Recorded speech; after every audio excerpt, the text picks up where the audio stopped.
The Jets kick off their 2024 season tonight in San Francisco on Monday Night Football against the 49ers. It's a big game. It's an important game, but it's not an essential game. We'll talk about what that means today on Locked On Jets.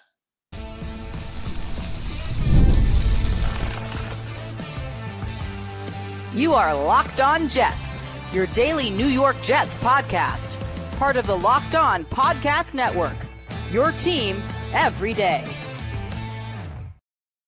Welcome. This is the Locked On Jets podcast, part of the Locked On Podcast Network, your team every day. It's Monday, September 9th, 2024, and I'm your host, John B. from GangGreenNation.com. Thanking you so much for making the show your first listen or first watch every day. Subscribe to the show for free on YouTube or wherever you get your podcasts so you'll get new episodes as soon as they're posted. If you enjoy the show and are listening on a podcast source, please give it a 5-star review. And if you're watching on YouTube and enjoy the show, give this episode a big thumbs up. It helps us out, helps other Jets fans find the podcast. This episode is brought to you by PrizePicks. Go to PrizePicks.com/LockedOnNFL and use code all lowercase Locked On NFL to win $50 instantly when you play $5.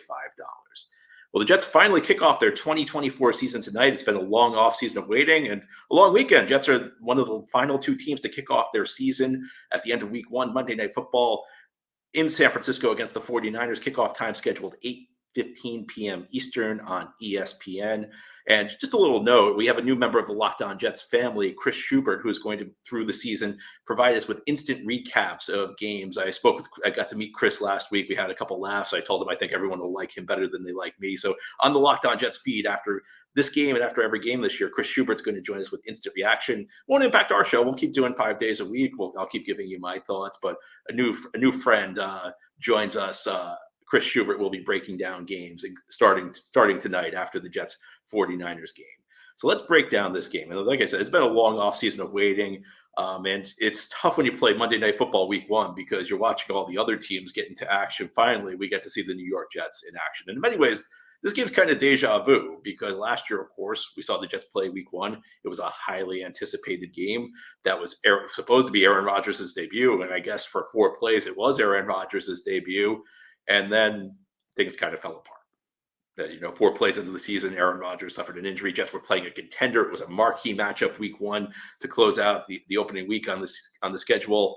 And Jets actually won the game. It was a thrilling victory. It was actually one, at the time, and I still say it, it was one of the guttiest Jets wins I've ever seen. It was one of the best Jets wins I've ever seen. But I think a lot of us knew deep down at that point that we were hoping for the best. But with Rodgers going down, it was going to be a difficult road ahead for the Jets. Now it's kind of the Aaron Rodgers redemption tour. Aaron Rodgers, maybe not technically his Jets debut, but hopefully the first Jets game he gets all the way through. And I think in many ways, this gives an opportunity for the Jets. And I say that from the standpoint that I see more positives than negatives long-term potentially coming through tonight. And part of this is due to the way the schedule is set up, because there are some favorable matchups on the horizon for the Jets. Tennessee next week. And now, look, I know New England won week one, but if you match these two teams up, the Jets against the Patriots, you'd have to say the Jets have the edge. Denver down the line. Teams that, look, anything can happen, as we know, any given Sunday, especially that New England result yesterday when they beat Cincinnati. Sometimes teams are better than you're expecting them to be, but you got to feel pretty good about the Jets, the way this schedule lined up for them, because there are lots of, and again, I know Sam Darnold played pretty well yesterday. Played better than pretty well yesterday in a Vikings win, but they got the Vikings down the line in London. There's just like a lot. I think the schedule makers did the Jets some favors this year, which is nice for a change because the schedule makers usually do the Jets no favors. But even if the Jets lose this game, it doesn't seem like it's going to be that big of a deal. Now, of course, like there are potential negative results that could come from tonight. There are some potential things if the offense looks bad, then there might be something that we can take away negative. And of course, you never want to lose a game. You never want to start 0-1. But I don't think look, there's always an exception. There's always certain things that could go wrong. But I don't think that this game necessarily is likely to merit a lot of panic if the Jets lose, because when the schedule came out, most people were kind of penciling this in as a loss. You're on the road against the defending NFC champion. So I see more potential for good than bad from this game, because if the Jets win this game, then they're going to be really set up to have a big start to their season. Suddenly 1-0 with the schedule really opening up, on paper, some very winnable games on the horizon. Sometimes you just get off to a great start. And sometimes the momentum just builds after a great week one, after a big week one win that you're not expecting. And sometimes you put yourself on the path to a big season. And of course, we know the Jets are dreaming of a big season this year. The Jets, and we've talked about it. We talked about it over the last couple of days with Ian Eagle when he visited our show. So if you haven't checked that out, Ian Eagle was on the show Friday and Saturday to talk about the Jets preparing for the season. The Jets think they're right there with anybody. Now, whether they're right or wrong, we'll find out over the course of the next 18 weeks. But if you actually believe you're there, then banking a win over San Francisco this early in the season, that could be a big deal. That's the type of thing that could set you up, because sometimes early in the season, you just get rolling and the momentum carries you all the way through. The last time the Jets had a winning season was 2015. And I know they missed the playoffs, but they kind of had they just got off to a big start, and that just kind of sustained them. Then the next year, 2016, they got off to a bad start, and things kind of snowballed on them from there.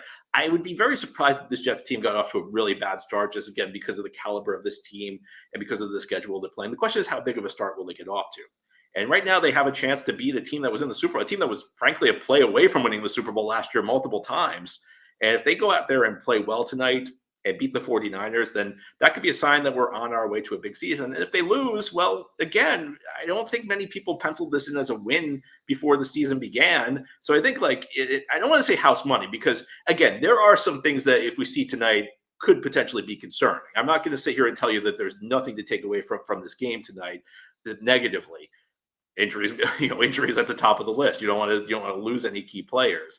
I think in many ways this will be a test of this defense without Hassan Reddick. This defense that saw John Franklin Myers and Bryce Huff walk out the door, and Hassan Reddick was supposed to step in and not only replace their production but surpass that production. How will this defense look without Hassan Reddick? I'm optimistic about that, but we need to see it on the field. We need to see it tonight, how they go up, how they do faring against the 49ers offense that's very deep and very talented.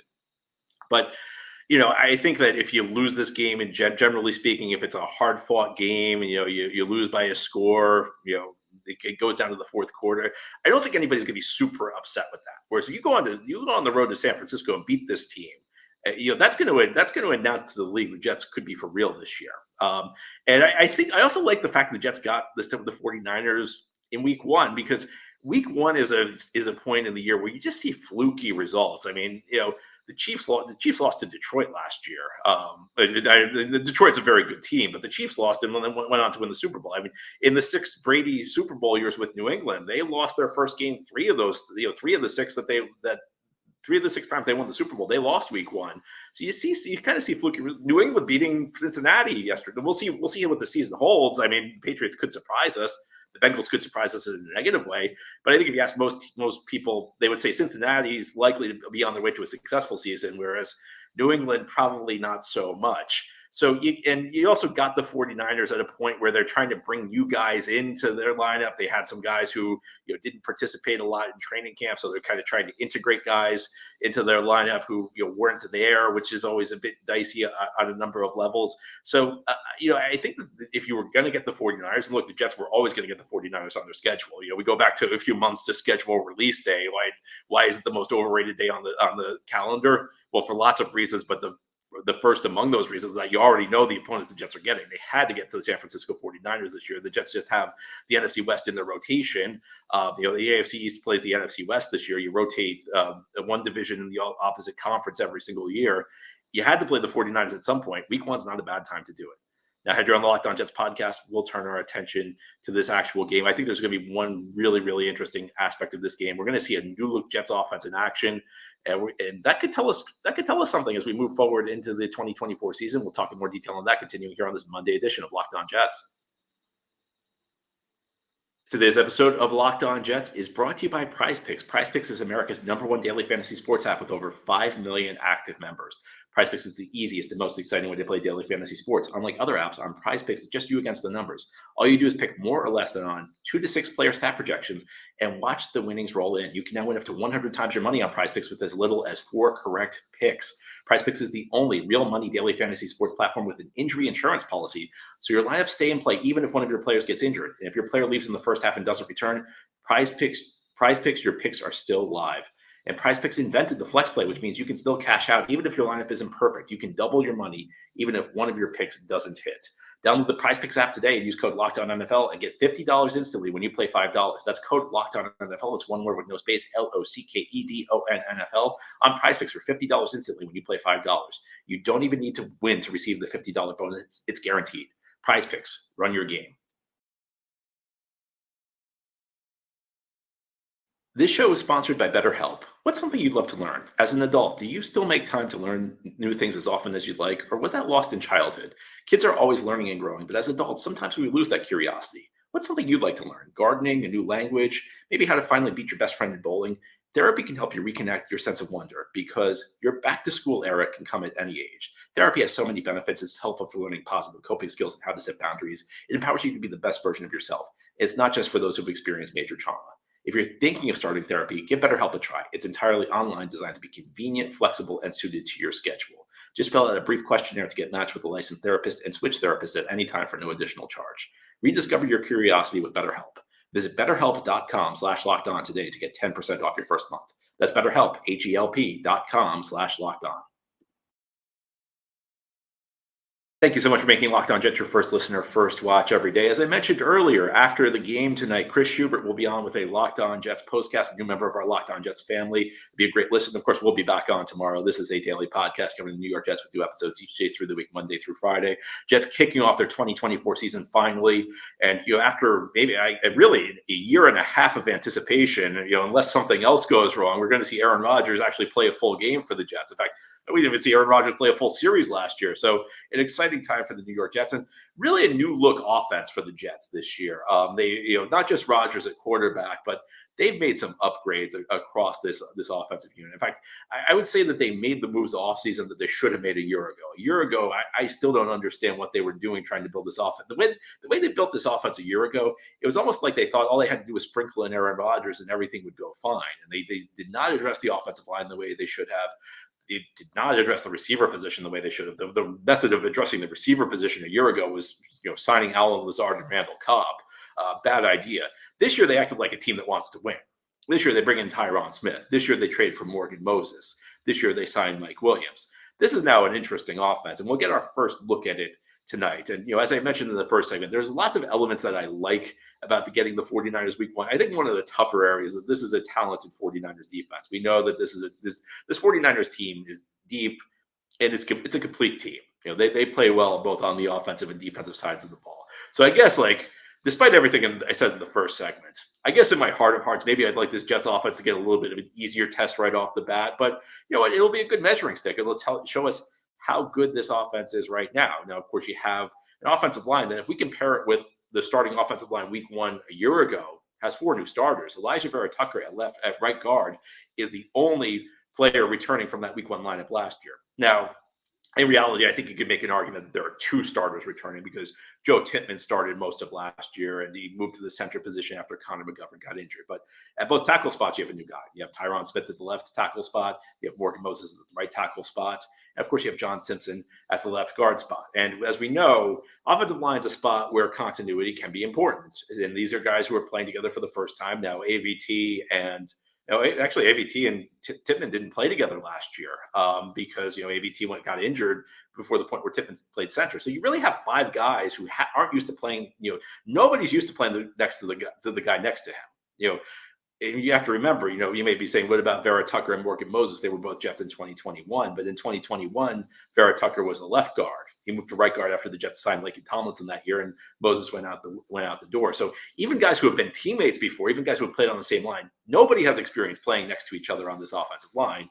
And going up against a talented pass rush will be a good measuring stick, And I guess the good thing, the kind of the double-edged sword to this, I said, it's a tough matchup for their first game, but again, also a good measuring stick. And some games that at least on paper, and we never know how teams are going to perform. Again, there's always the possibility one of these teams we're looking at as maybe an easier game, it ends up being better than we thought. But, you have at least on paper are some relatively favorable matchups coming up for the New York Jets in the weeks ahead. So it'll be an opportunity to test the Jets out against an elite defense, or at least what we're expecting to be an elite defense, and then maybe adjust things in the weeks ahead, a chance to kind of figure out what didn't work in this game, what did work, and move forward from there. And we'll also get a chance to see where Mike Williams is. Robert Saleh is kind of downplaying expectations with Williams, but look, I mean, there's one thing. If there's one thing about the Jets, it's that Robert Saleh's public comments on injuries, and we've learned this through the last 3 years, that Robert Saleh's public comments on injuries are to be taken with a grain of salt. Saleh's indicated that maybe Williams is going to come along slowly this year, and he's coming off a serious injury. So perhaps the Jets keep him on the pitch count. Perhaps he only plays the red zone snaps or key passing downs, but Be interesting to see what Williams can provide. I wouldn't be shocked if Williams came out and played pretty well right off the bat. I think another thing that'll be interesting to watch, and I've got a theory on this offense that might be a little controversial. I think this is going to be a run-oriented offense, much more than people are expecting. Now, the offense is going to be based on Rodgers, obviously, and obviously Rodgers should provide the Jets with a huge lift. But first of all, the Jets have a phenomenal back in Breece Hall. And second of all, you got a 40-year-old quarterback coming off an injury. So, you want to utilize Rodgers, obviously. And obviously, Rodgers is going to have a ton of authority at the line. In fact, Rodgers is going to have complete authority at the line of scrimmage. He'll see what he likes. He'll see what the defense is doing. And he'll be able to adjust the play as he wants. And sometimes he'll add a lot more to the table, because even last year when Zach Wilson maybe had the ability to audible at the line, a lot of times what Zach would do is Zach would change the entire play, whereas Rodgers has the ability to maybe change just one route that will turn into the type of concept that will allow the Jets to beat the defense. But I think the Jets are going to lean into Breece Hall. I think this is very much a team that still trusts its defense. I think that they also don't want to. I would guess they don't want to put that much on Rodgers. And I think last year this was going to be an offense that was going to be much more conservative than people realized. And I think Rodgers likes the idea of being able to lean on a run game. And you try and think about other points in recent history where teams have tried to do what the Jets did. And one that really stands out to me are the 2009 Vikings, which of course had Brett Favre, Rodgers' predecessor with Green Bay. And after Favre spent his one season in New York, he went to Minnesota, and the Vikings had a very successful year that year. Favre received MVP consideration, but that offense in many ways was built around Adrian Peterson, the then talented young back the Vikings had. I think Peterson made everybody better. I think when you can just turn to a back and hand him the ball and know that you got a pretty good chance of a big play happening, it just makes everything easier, because it's obvious defenses need to account for that. And then if you have a quarterback who knows what he's doing back there, his life becomes super, super easy. So I think the Jets are really going to lean into Breece Hall. I think it'll be interesting to see whether that theory pans out. But that's my theory. I think this Jets offense is going to lean much more into the run than people expect. And part of it's that, when you've got a back like Breece Hall, it's good business. We'll see how the offensive line performs. We'll see this new 1-2 punch of Garrett Wilson and Mike Williams. And as we all know, what sunk the Jets last year was the offense. And of course, Rodgers getting injured had a lot to do with that. But so did the offensive line. So did, frankly, the lack of talent at the skill positions. The Jets are better built this year. You hope. There are some risks, and it's one thing to have all these pieces. It's another thing for them to gel. That's one of the challenges, and that's one of the reasons that this is such a key thing to watch tonight for the Jets, because many cases, you have talent. Sometimes the sum of the parts are less than the whole. Sometimes the whole is greater than the sum of the parts, and you have good pieces that turn into something great. And sometimes the opposite's true. So it'll be interesting to see how this offense finally meshes. We've had an offseason full of hype. We've had an offseason full of excitement. We've added a lot of big pieces. Now we get to see how it all operates. Now here on the Locked On Jets podcast, we're going to talk about the fourth quarter, because these are two very talented teams. It would not be a surprise to see this game go down to the wire. And the Jets may have an edge if that happens. And we'll talk about what that edge could be as we continue here on this Monday game preview edition of Locked On Jets.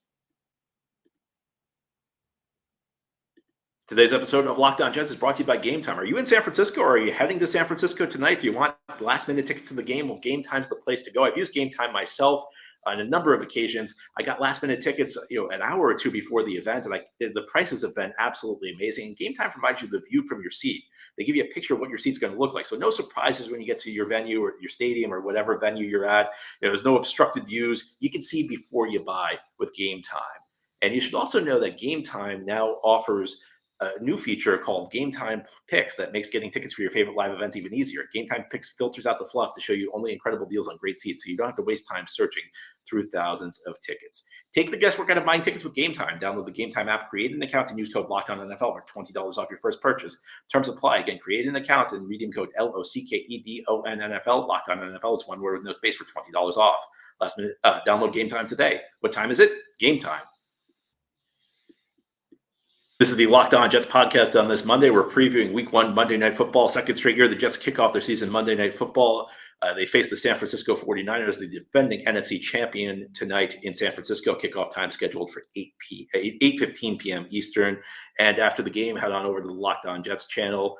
Chris Schubert will provide a postcast, and we'll be on with our recap show tomorrow. So very exciting season for the New York Jets getting kicked off tonight. And look, these are two teams that figure to be pretty good. You may remember last year they just played Monday Night Football Week 1, the game that was most memorable for Aaron Rodgers getting injured, but it was also a real classic game. And it was one of the most emotional wins I can remember in the 3+ decades I've been following the Jets.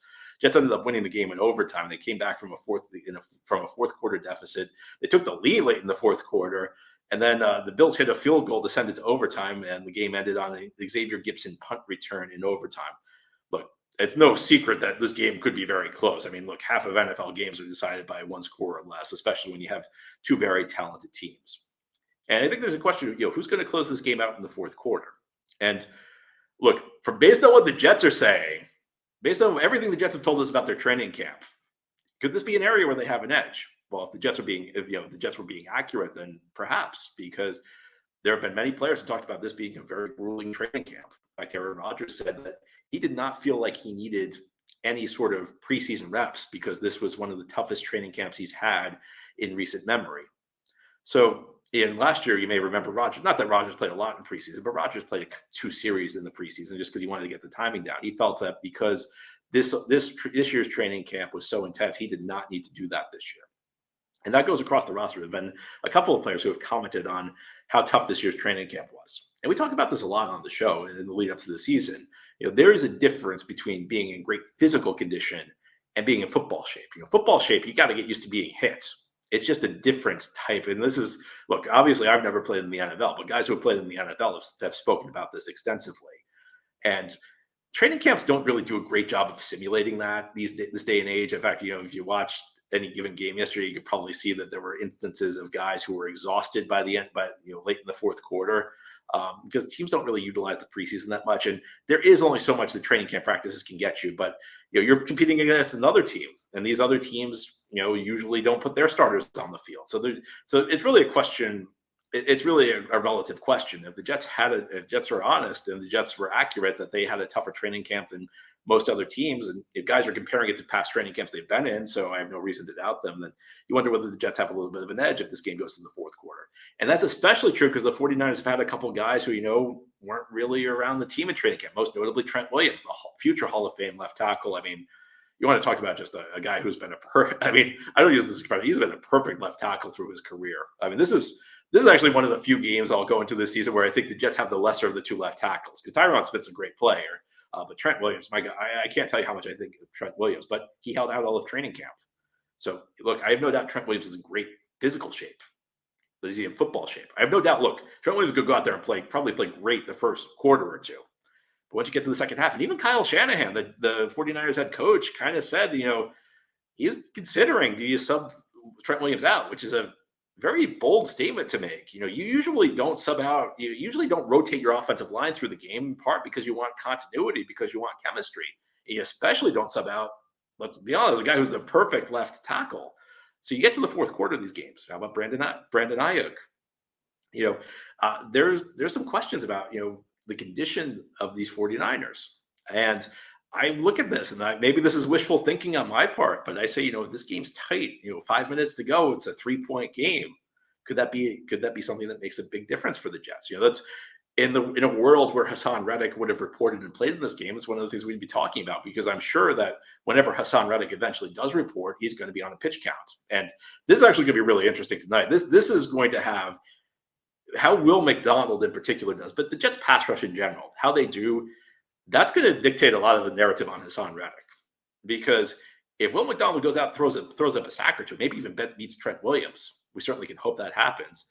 There's going to be a lot less pressure on the Jets to try and work a resolution with Hassan Reddick. Whereas if this pass rush goes out and struggles tonight, I don't need to tell you what the narrative is going to be in the New York media and in the national media. So that's going to be interesting. And the fatigue factor that sets in late in this game, that could play a role. And look, maybe this is wishful thinking on my part, because I think so highly of Trent Williams. But you get to the fourth quarter, maybe the Jets have a 3-point lead, 49ers driving in the last 2 minutes. Is fatigue going to be a factor? Could you have a guy maybe be fatigued to make a mistake or something like that? It's worth watching. And in a league where, again, half the games in any given season come down to one score or less, maybe that's definitive. Because a game that comes down to one score or less, usually it's decided by just a handful of plays here or there, and some of them come at the end of the game. So something to keep an eye on is, first of all, are the Jets as prepared as they said they are? But also, keep an eye on these 49ers, especially guys who were not around in training camp. And my guy I have my eye on most is Trent Williams, because Trent Williams is a great player. But the question is whether or not he is going to be at full strength. Now, anyway, that's all for today's episode. This has been the Locked On Jets podcast, part of the Locked On Podcast Network. Your team every day is our motto. As always, if you enjoyed the show, hit the subscribe button where you're watching or listening to let you know from this episode. If you enjoy the show or listening on a podcast source, please give it a 5-star review. And if you're watching on YouTube and enjoy the show, give this episode a big thumbs up. It helps us out. It helps other Jets fans find the podcast. Enjoy the game tonight. Again, Chris will be on with the postcast tonight after the game, and I'll be on tomorrow to break down what happened between the Jets and the 49ers week 1. Hopefully we'll break it down. The Jets win.